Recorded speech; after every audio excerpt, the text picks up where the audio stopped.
Hello, good morning dear student. Gayatri Vidya Mandir के YouTube channel पे आपका स्वागत है। आज अपन क्लास 9th सब्जेक्ट साइंस के जो भौतिक का पोर्शन है उसमें अपन चैप्टर नंबर 8 के अभ्यास प्रश्न को भी कंटिन्यू कर रहे हैं। आज अपना लेक्चर नंबर 4 रहेगा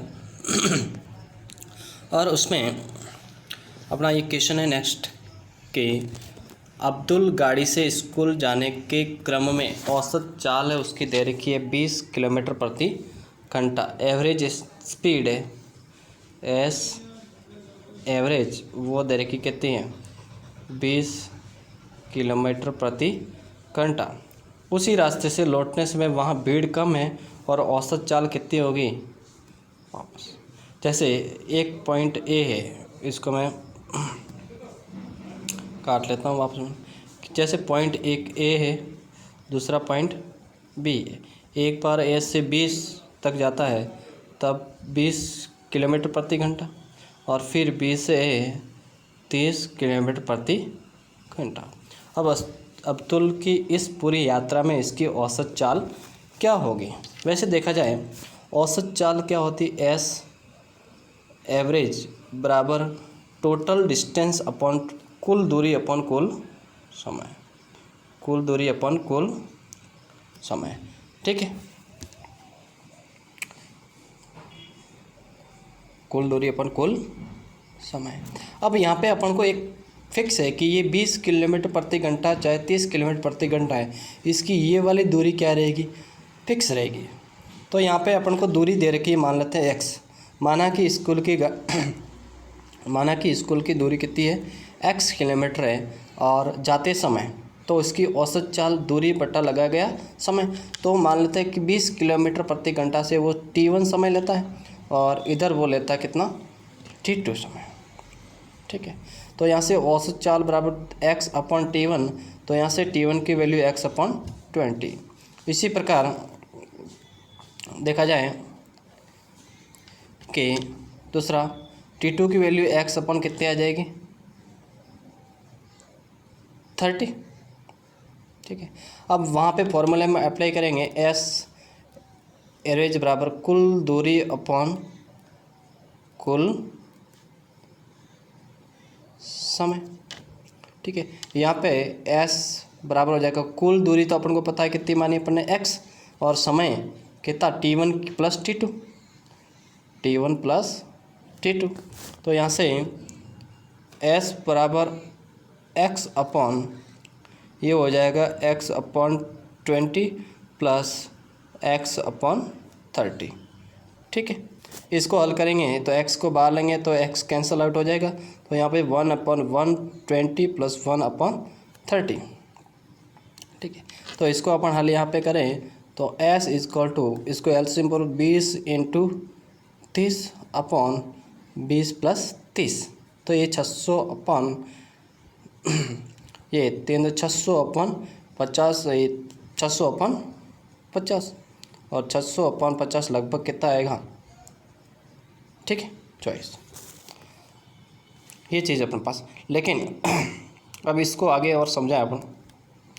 ऐसे क्वेश्चनों को करने के लिए अपन ने यदि दे रखी हैं, मान लेते हैं कि जाते समय स्पीड s1 है, विपरीत आते समय s2 है, तो इसकी s एवरेज हो जाती, वो होती s1 s2 upon s1 plus s2, s1 s2 upon s1 plus s2। ठीक है, ये चीज़ अपने पास आ जाएगी, ये एवरेज स्पीड। अब ये तो कब, जब A से B और B से A तक जाने में ये दूरी समान हो। यदि पूछा जाए समय समान हो, जैसे इसमें भी समय जैसे 3 सेकंड लिया, इसमें भी 3 सेकंड लिया, तो इस स्थिति में जो औसत दूरी मेजरमेंट करेंगे वो होता ही है s बराबर s1 plus s2 upon 2, s बराबर s1 प्लस s1 अपॉन 2। ठीक, अब आगे क्वेश्चन को देखें। एक मोटर बाइक झील में विरामावस्था से सरल रेखीय पथ पर। विरामावस्था का मतलब यहाँ से आपको सीधा ही पता लगेगा कि इसका प्रारंभिक वेग u इजकल टू 0। ठीक है, सरल रेखीय पथ पर 3.0 मीटर प्रति सेकंड स्क्वायर के नियत त्वरण से, त्वरण दे रखा है कितना, 3 मीटर प्रति सेकंड स्क्वायर। आप मात्रक से भी पता लगा सकते हो क्या चीज़ दे रखी है।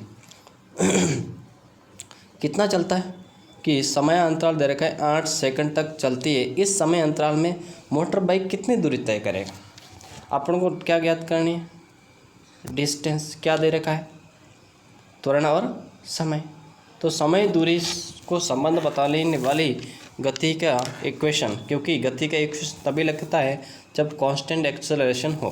कांस्टेंट एक्सेलरेशन की कंडीशन में या नियत त्वरण की कंडीशन में गति का द्वितीय समीकरण s बराबर ut plus half AT square. u 0 तो यहाँ से 0 इंटू 0 क्यों, क्योंकि ये विराम अवस्था से कह रहा है। कितना, 8 सेकंड प्लस 1/2 इंटू 3 इंटू 8 का स्क्वायर। ठीक है, तो ये लगभग अपने पास कितना हो जाएगा, 2 से 32 इंटू 3 लगभग कितना, 96 मीटर। कितना, 96 मीटर। ओके, ये चीज़ अपने पास आएगी। तो ऐसे क्वेश्चनों की कंडीशन में अपन जब कांस्टेंट एक्सेलरेशन दे रखा हो, दूरी समय या वेग समय और उसको संबंध बताने वाले इक्वेशन अपन ने पढ़ लिए, जो गति के समीकरण है। पहला समीकरण v बराबर u plus AT, second s बराबर ut plus half AT square, तो और तीसरा v स्क्वायर बराबर u स्क्वायर प्लस 2as। ठीक, अब देखें अगला क्वेश्चन कि किसी गाड़ी का चालक 52 किलोमीटर प्रति आवर की गति से चल रही कार में ब्रेक लगाता है तथा कार विपरीत दिशा में एक समान दर से त्वरित होती है और कार 5 सेकंड में रुक जाती है। दूसरा दे रखा है कि 5 सेकंड में रुक जाती है। दूसरा चालक 30 किलोमीटर प्रति घंटा से गति करता हुआ दूसरी कार पर धीमे धीमे ब्रेक लगाता है, वो 10 सेकंड में रुक जाती है। तो एक ही ग्राफ पेपर दोनों कार के लिए चाल समय ग्राफ बताइए। ठीक है, इसको बताने के लिए अपन देखें, पहले अपन इसका ग्राफ देखें।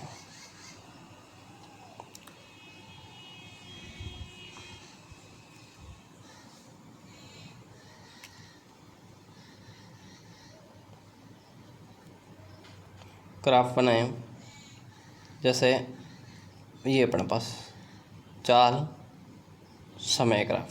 ठीक है, कुछ स्पीड से ये क्या कर रही थी, गति करते, मान लेते प्रारंभ में t बराबर 0 52 किलोमीटर प्रति घंटा गति कर रही थी और यहाँ पे जैसे वो कितने सेकंड में, 5 सेकंड में रुक जाती है। तो यहाँ से ये 5 सेकंड t बराबर मान लेते हैं यहाँ है, तो इसकी गति धीरे होगी, टाइम बढ़ेगा, वैसे वैसे गति क्या होगी, कम होगी।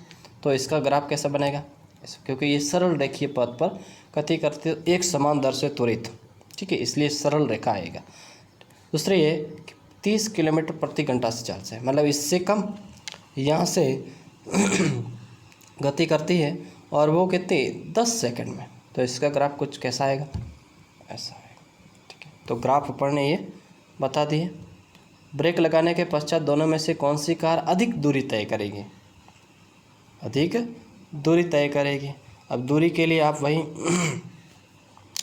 पहले ये चाल दे रखी है, ये समय दे रखा है।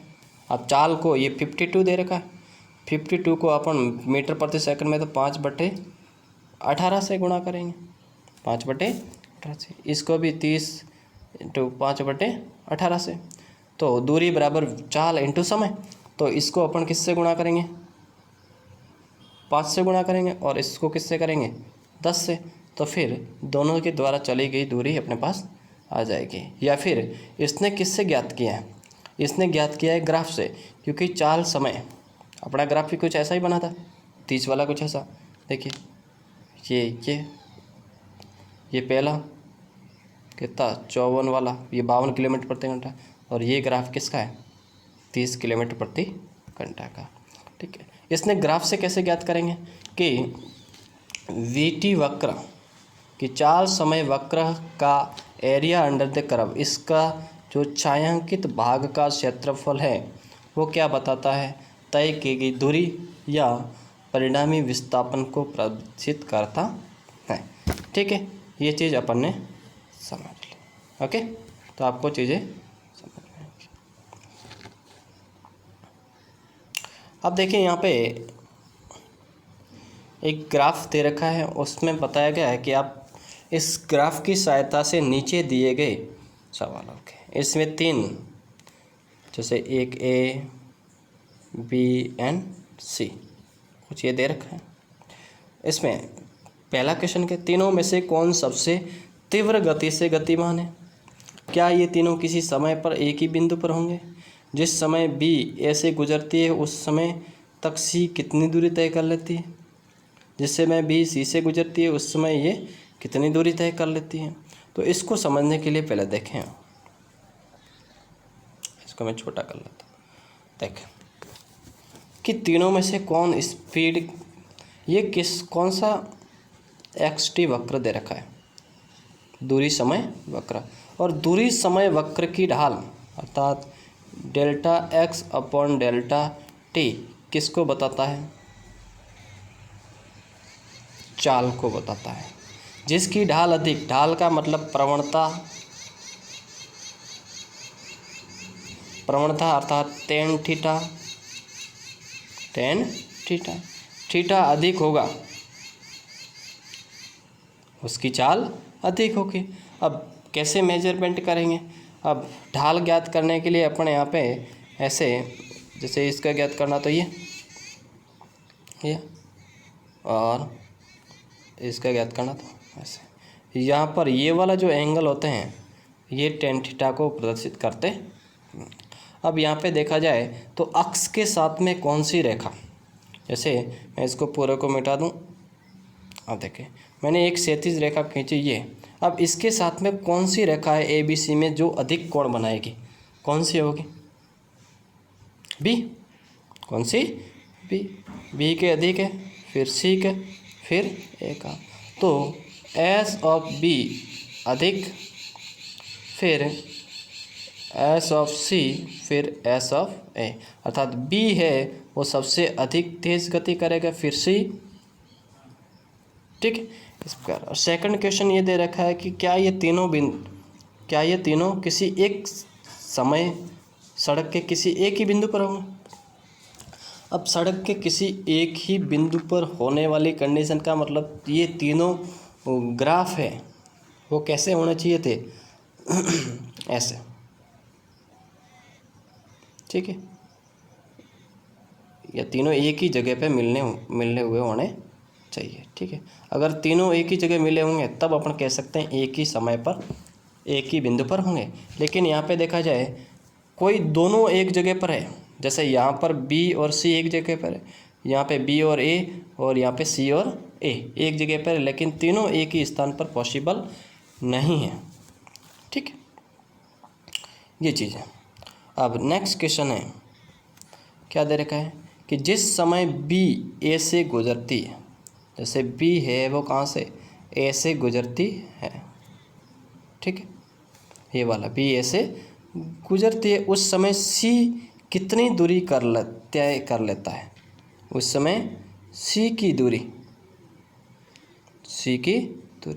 इस समय सी की दूरी है लगभग कितनी होगी? इस पॉइंट से मिलता सी का ग्राफ, तो ये 8 से थोड़ी सी क्या है? कम है। ठीक है, तो अपन कहेंगे लेस देन 8 किलोमीटर। ठीक है, दूसरा यहाँ पे देखे रहे कि जिस समय बी सी से गुजर रहा है, अर्थात ये पॉइंट, उस समय बी सी से गुजरती है उस समय तक ये कितनी दूरी तय कर लेती है? अर्थात इसमें ए का पूछा होगा, तो ए का पूछे तो ये भी कितना है? यहाँ तक, या फिर इस दोनों का पूछा है तो 4 से ऊपर। ठीक, तो इसका आंसर भी कुछ ऐसे ही दे रखे हैं, बी सबसे तीव्र गति से गतिमान है क्योंकि इसकी ढाल ए सी से अपेक्षा है, नहीं क्योंकि तीनों रेखाएं किसी एक बिंदु पर प्रतिच्छेद नहीं कर रही है, सब अपने एक ही स्थान पर नहीं कर रहे। जिस समय बी ए से गुजरती है उस समय तक सी लगभग 9 किलोमीटर, ठीक है। जब बी सी से गुजरती है तब तक तय की दूरी कितनी है, 5.5 किलोमीटर, ठीक है। तो आई होप आपको चीज़ें समझ में आएगी। अगले प्रश्न 7 से अपन अगले लेक्चर के अंदर बात करेंगे, ठीक। चलिए धन्यवाद। और इस क्वेश्चनों को आप कॉपी के अंदर करते रहें और व्यवस्थित तरीके से होता रहे। धन्यवाद।